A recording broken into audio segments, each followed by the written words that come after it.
Con nosotros María Ángel Paulino, química, conocida por muchas personas como @cocina segura. María Ángel se ha dedicado a promover el tema de la seguridad alimentaria y de comida segura en nuestras loncheras, en nuestras viandas, en nuestros hogares.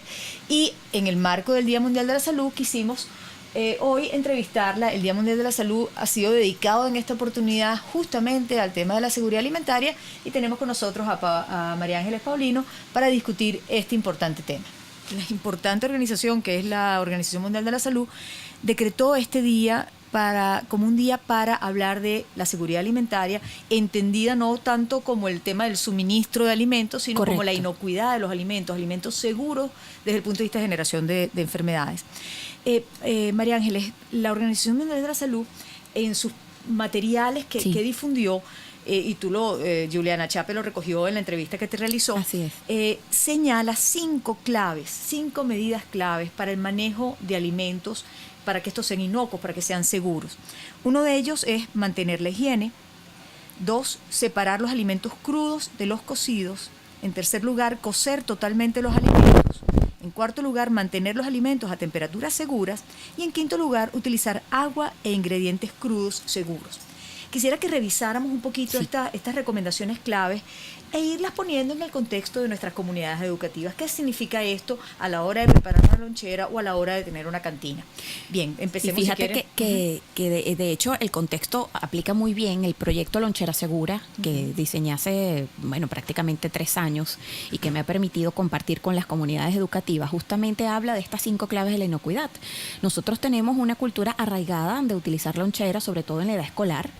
Y actualmente yo siempre digo, yo soy un adulto de lonchera, yo siempre ando con mi loncherita y en el momento en el que yo tuve oportunidad de estudiar las ciencias de los alimentos, justamente una de las cosas que nosotros, o que yo aprendí, era que justamente muchas de las prácticas que nosotros heredamos de nuestros papás y de nuestros abuelos no siempre nos ayudaban a mantener los alimentos saludables. Estamos hablando en primer lugar de mantener la limpieza. Y mantener la limpieza pasa por lavarse las manos antes, durante y después de preparar los alimentos, antes de comer, después de ir al baño, porque con esa sencilla acción ya nosotros podemos parar la propagación de estos microorganismos. El lavado de manos, que tiene su día especial en el mes de octubre, el 15 de octubre, pero que debería ser diario.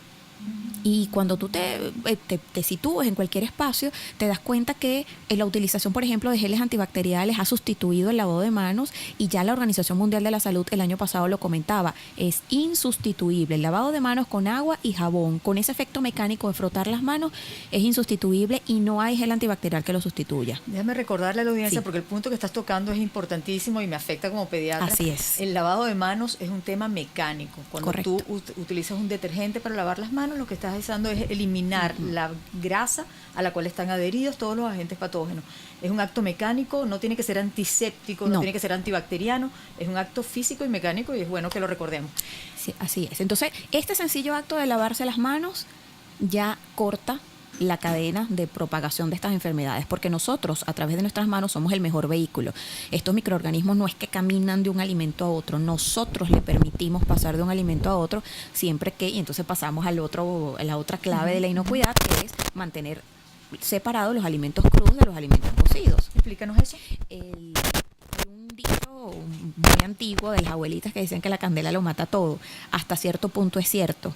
Realmente el acto de aplicar tratamiento térmico a los alimentos mata una gran cantidad de bacterias. Hay algunas que permanecen, hay otras que dejan las toxinas. Es un tema que se puede evaluar con mucho más detalle. Sin embargo, es muy importante que nosotros podamos mantener todos los alimentos que están cocidos separados de los crudos para evitar que se contaminen, porque los alimentos crudos, por supuesto, mantienen la microflora propia del alimento, que incluso pudiera ser un poquito mayor que aquella que ya tenemos de manera natural en el alimento, por la contaminación ambiental o por la contaminación a través de la cadena productiva. O sea, de alguna manera es como mantener lo que ya está limpio limpio de un lado y lo que no Exactamente. esté limpio todavía del otro lado. Correcto. Y entonces eso Hace mucho aplica, por lógica. ejemplo, en la nevera al momento de descongelar los alimentos, después de preparar algunos alimentos, algunos que se comen crudos y otros que se comen cocidos, mantenerlos también por separado. Y entonces eso empieza a romper paradigmas porque en las loncheras muchas veces colocamos alimentos crudos con alimentos cocidos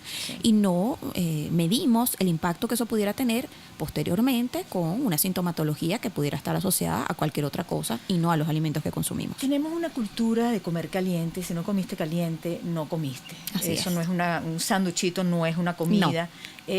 Cuando en realidad, claro, esta no es tu especialidad propiamente dicha, tú no eres nutricionista, pero un sándwich preparado con vegetales, con carne o con pollo, Puede lo que ser una fuera, comida completa. Una comida completa, no tiene por qué Sí, no de serlo. hecho, en los encuentros presenciales de Lonchera Segura yo trato o invito a la gente a romper esos paradigmas porque la verdad es que la mejor manera de mantener los alimentos en la lonchera para garantizar la inocuidad es mantenerlos refrigerados. Exactamente. Porque no hay un mecanismo que me permita a mí mantener 3, 4, 5 y hasta 6 horas un alimento caliente en la lonchera. Eso no va a pasar.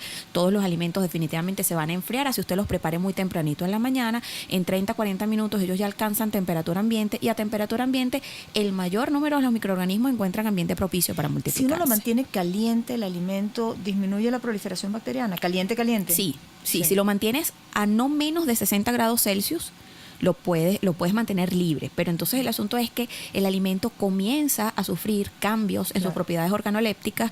Algunos alimentos se deshidratan, otros sufren cambios que los hacen poco apetecibles. Entonces eso sucede muchísimo con las loncheras. Hay mamás que me escriben y me dicen, es que no logro que se coma la comida. Y entonces, bueno, ¿cómo la mantienes? Bueno, es que en el colegio hay un calentador, hay un hornito y los alimentos están ahí almacenados hasta que le toca comer. Entonces posiblemente la pasta se deshidrató, la carne está muy dura, el arroz está reseco y el niño simplemente no la quiere comer porque no es apetecible. ¿Qué podemos mandarle a un muchacho de comida, un almuerzo frío? ¿Qué puede ser un almuerzo frío, digamos, que no haya sido pensado a la hora de ejecutarlo para hacer comida caliente, sino comida fría?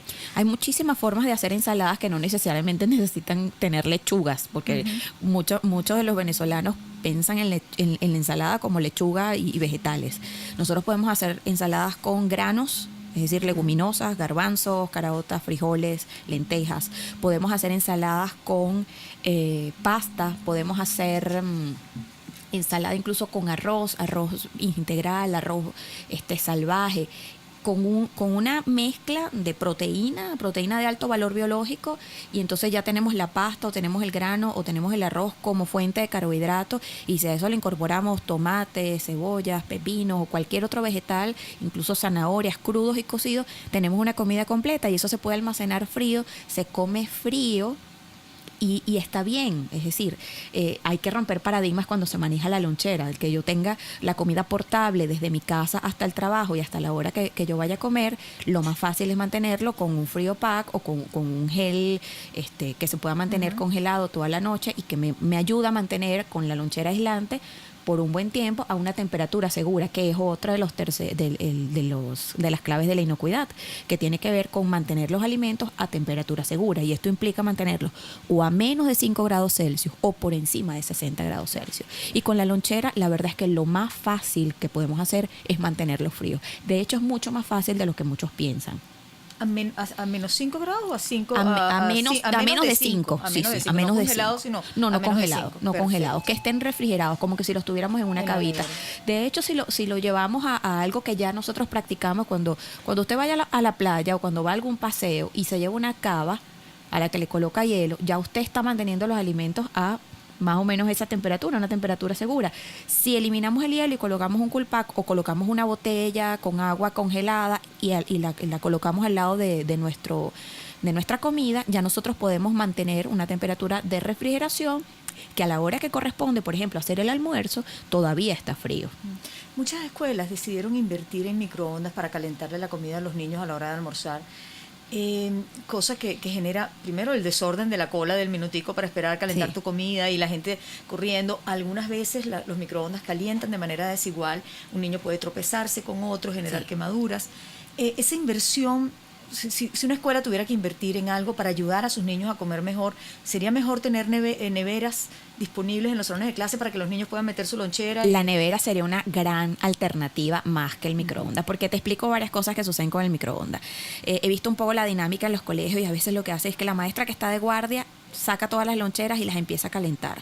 Cuando las comienza a calentar, generalmente le da 1 minuto, si acaso 1,5 minutos.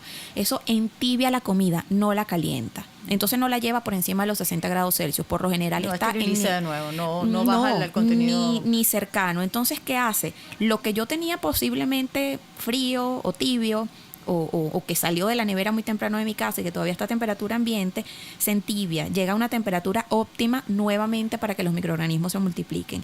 Y estos microorganismos se multiplican cada 30 minutos. Si la maestra sale a las 11:30, 11:10, cuando el niño le corresponde comer, ya esos microorganismos hicieron lo suyo en el alimento y entonces es muy probable, yo aumento la probabilidad que ese alimento le pueda generar una enfermedad transmitida por los alimentos.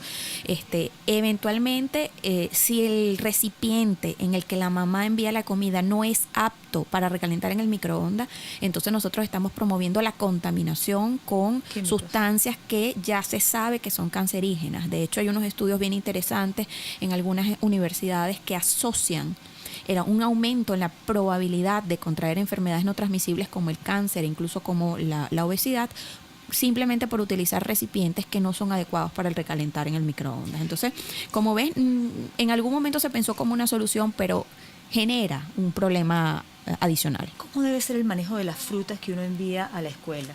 Si uno quiere mandar una mandarina, sí, lechosa, patilla.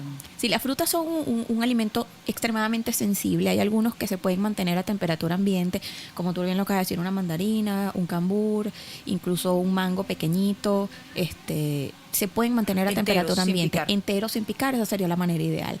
Si ya estamos hablando de lechosa, melón, patilla, que hay que picarlas, hay que acompañarlas con algo que las mantenga refrigeradas, con un frío pack, porque si no, la posibilidad de que estas frutas fermenten y entonces se deterioren y causen una sintomatología o simplemente que el niño la rechace porque el olor no es el adecuado, se aumenta con mantenerla a temperatura ambiente. La fruta entera se puede enviar tal cual, sin refrigerarla, perfectamente bien. Sí, perfectamente. Es la intervención de uno cuando la prepara, que la pica, que permite que proliferen bacterias o que tengan acceso a bacterias al alimento. Y si yo la combino en la lonchera con algo que está caliente, por supuesto yo acelero el proceso. Entonces, fíjate que entonces volvemos al tema. Parece que la posibilidad de incorporar alimentos que se consumen fríos es mucho mejor desde todo punto de vista que lo veas, porque además el alimento se mantiene más íntegro, se mantiene más agradable a la vista y aumenta la probabilidad de que el niño lo coma. Entonces necesitamos una variedad de opciones de alimentos. Tenemos que desarrollar la cultura de la comida fría, de la comida buena fría, de la comida saludable para comerse fría. Exactamente. Y es que hay muchos alimentos que se pueden comer fríos y se pueden comer calientes. Si yo hago una panqueca, por ejemplo, que es un clásico de los desayunos de los niñitos, porque es práctico, lo puedo hacer en la noche. Yo la panqueca la puedo comer caliente, pero también la puedo comer fría, la puedo rellenar con fruta, la puedo rellenar con jamón, con queso. Entonces es simplemente habituarnos a hacerlo así. ¿Qué es lo ideal? Bueno, lo colocamos en una balanza. Yo prefiero un niño que llega desayunado al colegio y un niño que tiene una buena alimentación que un niño que por esperar que la comida esté caliente entonces no come porque no le gusta o porque el aspecto no es el adecuado. Hablemos un poco de las cantinas escolares, es decir, de los alimentos que se dispensan en la cantina. Conozco de algunas experiencias en algunas escuelas en las que han hecho un esfuerzo por ofrecer alimentos de mejor calidad. Digamos, la fritura es muy sencilla, tiene una garantía desde el punto de vista de cocción, lo eliminaste todas las bacterias, esa es la gran virtud. Y además el producto estrella de la cantina escolar por generaciones, entonces sabemos que es algo seguro desde el punto de vista de mercadeo para el dueño de la cantina, que es un producto que se va a vender. Y además tiene, en efecto, no es gratuito que las empanadas sean tan populares, son populares no solamente porque la grasa es apetecible, etcétera, sino porque además son muy prácticas y desde el punto de vista bacteriológico son seguras. Exactamente. La freíste, la sometiste a un tratamiento térmico que en realidad casi siempre mata todo. Exactamente. Pero desde otro punto de vista no son la mejor opción nutricional. Es decir, no se puede comer una empanada de vez en cuando, pero no se la puede comer todos los días. Como rutina. Algunas escuelas han hecho un esfuerzo por introducir frutas, por introducir otro tipo de oferta nutritiva, tal vez comidas al horno. ¿Qué experiencias conoces? Sí, fíjate, conozco la experiencia de hacer el día de parada de las frituras. Muy bien. Que además se enlaza, y yo siempre lo trato de unir con el mantenimiento de las freidoras, porque el aceite que se reutiliza tiene un problema adicional, que es la generación de acrilamidas, que ya sabemos que es un potente cancerígeno. Entonces esas acrilamidas se unen al alimento y pueden obviamente pues migrar, y el niño o la persona que consume estos alimentos pues va a estar expuesto a este producto. Y entonces si lo hacemos con regularidad, entonces nuevamente aumentamos probabilidad de enfermedades no transmisibles. Entonces hacemos ese enlace. Ese día que ofrecemos, se ofrecen productos horneados, productos asados. Pero esto tiene que estar enlazado con una campaña completa. El niño tiene que estar involucrado y los padres tienen que estar involucrados. Porque así como se propone el día de la parada de la fritura, entonces hay papás que se quejan, que dicen que por qué le van a quitar el tequeñón o por qué le van a quitar la empanada al niño, si eso es lo que a él le gusta, etcétera, etcétera. Entonces hay que hacer una campaña completa que involucre a la comunidad educativa, y en esa comunidad educativa que estén los padres, que estén los maestros, que esté el personal administrativo, que todo el mundo entienda y esté convencido que una alternativa saludable es lo mejor que nosotros podemos hacer por esta próxima generación. Porque la verdad es que la pandemia de la obesidad es una cosa seria. De hecho, la Organización Mundial de la Salud acaba de compartir nuevas directrices para el consumo de azúcar y mucha gente se asusta, pero es que en realidad ya estamos en un punto en el que si no aplicamos medidas extremas, nosotros en muy poquito tiempo vamos a tener niños que ni siquiera sobreviven a los padres. Fíjate que importante lo que estás mencionando ahorita sobre el consumo de azúcar, porque hay culturalmente nosotros hemos sido una población muy dada a los batidos de fruta. Así es. Pero hay un volvernos atrás con el tema de los batidos de fruta, porque no hay batido de fruta venezolano que uno compre en cualquier sitio que no tenga azúcar, una montaña de azúcar. Así es. Entonces tal vez haya que empezar a promover el consumo de la fruta fresca entera. Sí, de hecho yo soy vamos a decirlo, una partidaria de más fruta, menos jugo. Y le digo a las mamás en los encuentros, mira, deslástrense, quítense esa angustia de tener que pararse de madrugada, exprimirle el juguito, hacerle el batido. Mándele la fruta entera, que es mucho mejor. Con respecto a la fruta hay muchas posiciones encontradas por el tema de la fructosa. Yo le digo, mira, cuando yo incorporo la fruta entera, yo estoy incorporando fibra. Y el acto de masticar consume calorías.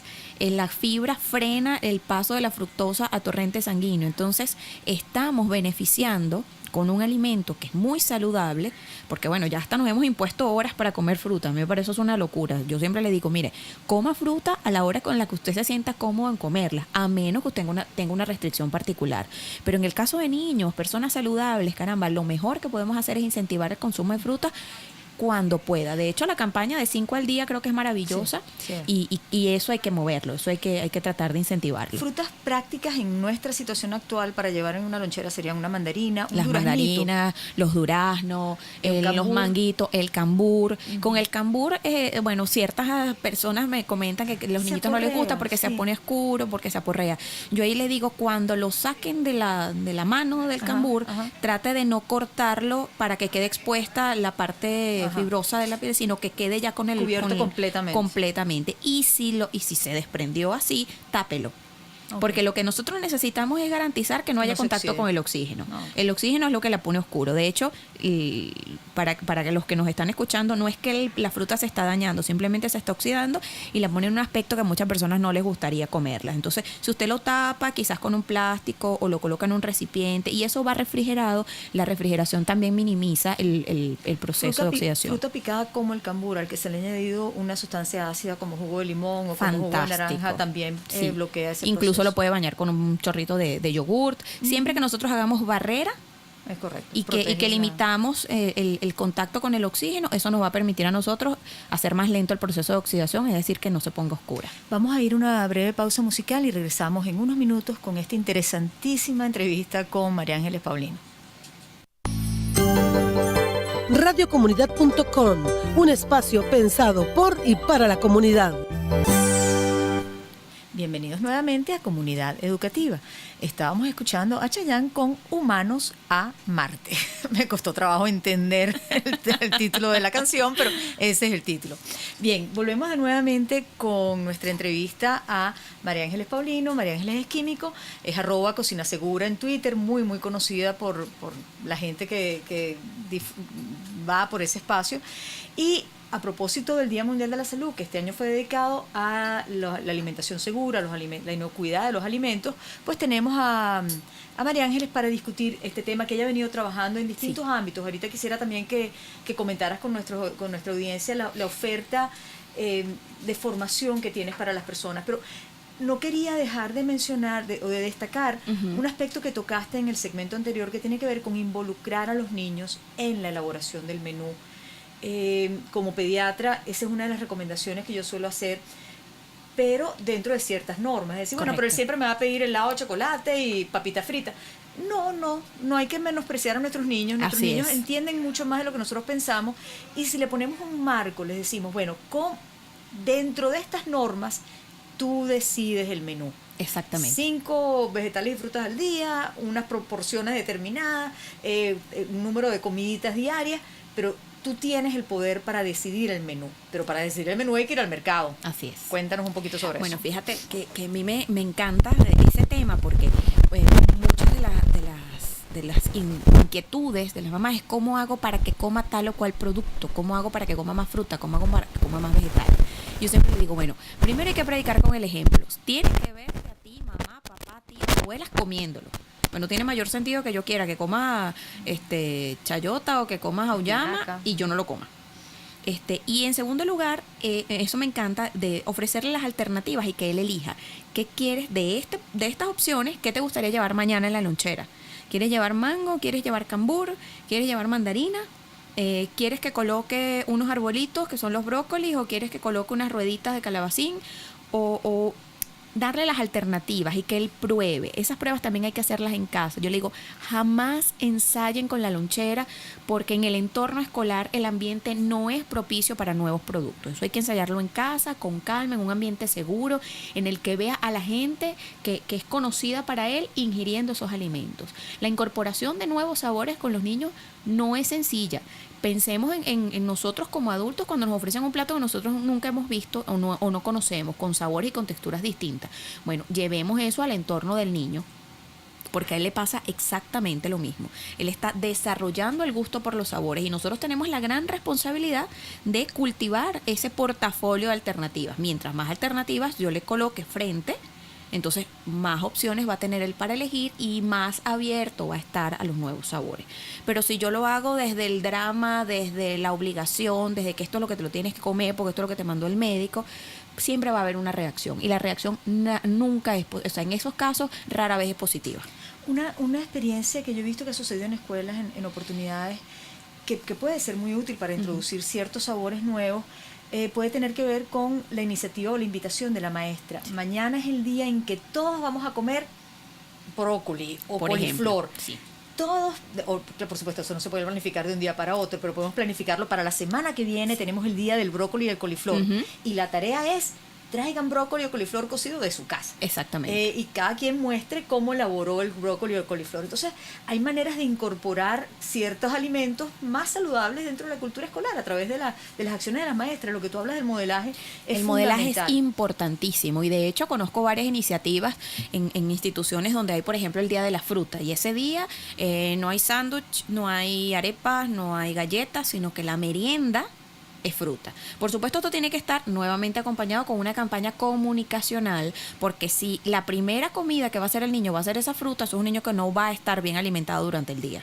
Entonces, ese día el niño tiene que haber llegado desayunado al colegio para que entonces se sienta preparado, presto y dispuesto a probar nuevos sabores. Entonces, eso también es muy importante, y hay que, como dices tú, hay que planificarlo. Y así como se hace con la fruta, se puede hacer con otros tipos de alimentos, como vegetales, incluso como granos, porque nosotros, si bien es cierto que en nuestro plato típico están las caraotas, nosotros tenemos un consumo de leguminosas muy bajo, y eso es un círculo vicioso, porque entonces la gente lo asocia con la distensión abdominal y los gases. Entonces dice, es que yo no puedo comer granos porque me inflo o me dan gases. El tema es que hay que incorporarlos, como digo yo, sin prisa pero sin pausa, en raciones pequeñas, quizás en otras preparaciones, porque la microflora intestinal hay que prepararla para eso. Y a los niños hay que incorporarles esos alimentos para primero que sepan que existen, y por otro lado que se familiaricen con esos sabores. La vida de la familia venezolana se ha hecho cada vez más complicada con el tema del suministro de alimentos. Así es. Pero hay opciones, hay alternativas. Y tal vez la gente piensa que uno no puede hacer mercado de vegetales y frutas una vez a la semana, que eso hay que hacerlo más seguido, que como están los mercados hoy en día, entonces eso es un tormento, te puede tomar 2 o 3 horas, 2 veces a la semana para tratar de mantener abastecido tu hogar. Podemos planificar nuestra compra de mercado para que los alimentos que compremos nos duren la semana entera y podamos tener una buena oferta para nuestra familia. Tenemos que planificar, ya ni siquiera es una opción, hay que planificar, porque al momento de planificar, entonces es que yo puedo decidir qué es lo que voy a comer en el transcurso de la semana. Tenemos gravísimos problemas con las alternativas porque no conocemos los sustitutos. Okay. Tenemos un portafolio de opciones muy restringido, entonces no salimos del arrocito con el pollo o la carne y las tajadas. Entonces, bueno, puedo incorporar yo, por ejemplo, un puré de papas, puedo incorporar yo un puré de yuca, de batata, de ocumo, de ñame. Tengo problemas porque no consigo la harina de maíz precocido, pero es que yo puedo hacer arepas con yuca, puedo hacer arepas con ñame, con ocumo. O sea, los tubérculos, le puedo incorporar avena o puedo incorporar harinas de otros productos que también están en el mercado y que tenemos un despertar con esas alternativas. Las ensaladas no tienen que ser simplemente lechuga, tomate y pepino. Hay otras alternativas que se pueden incorporar, los mismos brócoli, zanahorias, pepino, calabacín, berenjena. Las hojas verdes como espinaca, como acelga. Son deliciosas y de hecho a mí me causa mucha gracia ahorita que dice las espinacas, porque la gente siempre dice espinaca, piensa en una crema. Yo le digo, no, lávalas bien las hojitas, incorpóralas. Además tienen un sabor delicioso. Las puedes colocar en un sanduchito. Entonces le colocas el jamón o le colocas un queso y entonces ya le puedes colocar unas hojitas de espinaca o de rúgula. Bueno, si te gusta la lechuga, genial. Pero que nosotros podamos diversificar la incorporación de otros alimentos que tradicionalmente estaban asociados a algo muy particular. Yo vengo de una cultura familiar, digamos. Mi mamá era canadiense y nosotros comemos sándwiches. Mi mamá nos enseñó a comer sándwiches porque ella comía sándwiches. Bueno, yo confieso que me encantan los sándwiches. A mí me encantan. Pero hay que saberlo hacer para viajar, digamos, para llevar a la cantina. Porque si tú le pones un tomate al sándwich y no protegiste el pan con alguna sustancia grasa, se humedece y entonces ya tiene una textura. Sí. ¿Cuáles alternativas tenemos? ¿Le ponemos un poquitico de mayonesa, le ponemos un poquitico de mantequilla o dejamos el tomate al lado y luego lo rellenamos a última hora? Bueno, a mí esa opción me gusta, pero depende mucho de la edad del niño y hay que entrenarlo. O sea, nuevamente, hay que incorporarlo a la dinámica de la elaboración y la dinámica de cómo manejar el asunto de la lonchera. Es un cambio cultural importante, porque nosotros no estamos habituados a hacerlo así. Si vamos a colocar tomates o incluso otros vegetales que tienen una alta humedad, entonces es necesario colocar barreras y esas barreras pudieran ser incluso las mismas hojas que se lavaron previamente, o incluso colocar los panes por separado. La barrera grasa pudiera funcionar también. Ahí hay que, bueno, obviamente hacer comedido, pero incluso también nosotros tenemos un gusto interesantísimo por las grasas, entonces no es saturarlo y no es que chorree con la mayonesa incluso con aderezos a base de yogur que también se pueden preparar y son deliciosos y no tienen un alto contenido de grasa, pero eso nos va a ayudar a nosotros a mantener ese pan íntegro con una buena textura que entonces resulta agradable al paladar. Okay. Nada, vamos tú tienes talleres, tú preparas a la gente para cosas como esta, ¿qué ofertas tienes? Es una necesidad porque lastimosamente dentro de nuestro pensum de estudio no se contempla, vamos a decirlo así, con frecuencia el tema de la alimentación. Nosotros aprendemos a comer de manera cultural, es decir, tú aprendiste de tu mamá, yo aprendí de la mía, ellas aprendieron de sus mamás también y entonces eso es una herencia que nosotros pues vamos arrastrando. Y entonces, bueno, la idea de hacer encuentros presenciales, bueno, justamente le da la vuelta para poder incorporar estos cambios de paradigma. Nosotros, si no tenemos el estímulo necesario y no tenemos una ruta o una hoja de vuelo, bueno, digo, ok, yo quiero comer más sano, quiero incorporar más opciones a mi lonchera, pero no sé cómo hacerlo. Entonces, de allí surgen los encuentros presenciales. Entonces, los encuentros Lonchera Segura nacieron justamente a través de las comunidades educativas, es estar en el colegio y hacer vida dentro de la comunidad con padres representantes, incluso los profesores y el personal de la cantina escolar. Luego esto sale del entorno de la comunidad educativa y se ofrece a la sociedad en general.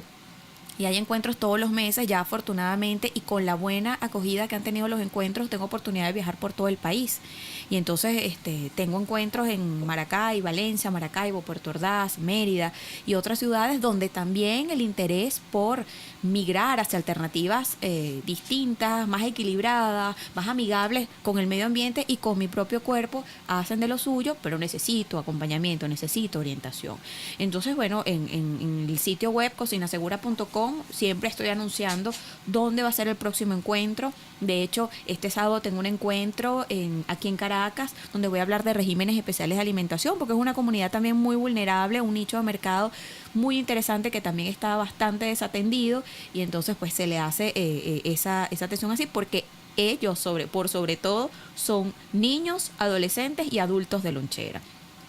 Próximamente voy a estar también compartiendo el encuentro Cocina Segura del mercado a la mesa, que es justamente atendiendo el llamado de la OPS de hacer nuestra parte.